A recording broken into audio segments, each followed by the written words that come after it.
Je pense que l'université est non seulement effectivement le temple de l'irrationalité aujourd'hui, mais aussi le temple de l'oïcophobie. Il y a eu il y a quelques années un canular académique de 3 chercheurs qui se sont amusés à publier des faux papiers scientifiques complètement farfelus dans des revues académiques, revues par les pairs, validées par les pairs, etc. Et la plupart des papiers ont été acceptés. Et ce qu'ils voulaient montrer, c'est que désormais, pour publier un papier soi-disant scientifique, parfois, il faut et il suffit que le papier accable l'Occident.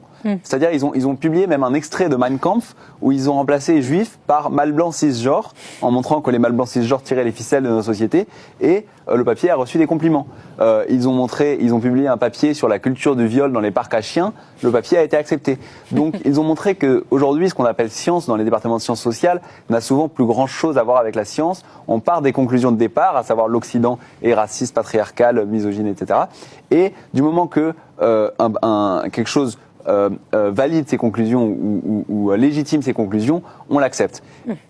Pourquoi est-ce que l'irrationalité s'impose plus facilement dans l'université ? Je pense qu'il y a un certain nombre de facteurs. Déjà, la nécessité de se conformer est plus grande à l'université, à la fois pour les étudiants, parce que les études montrent que c'est entre l'âge de 15 et 21, 22 ans que le besoin d'acceptation sociale est le plus fort dans le cerveau humain, le besoin d'appartenir à des groupes.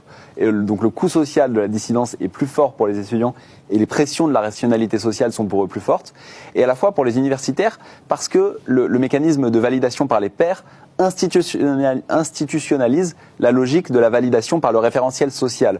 Pour qu'un papier soit publié, il n'y a pas de critère de vérification empirique, sauf bien sûr dans certaines sciences dures, mais dans les sciences sociales, le critère de validité, c'est est-ce que d'autres l'approuvent. Donc la pression de conformité est très très forte, elle est même institutionnalisée.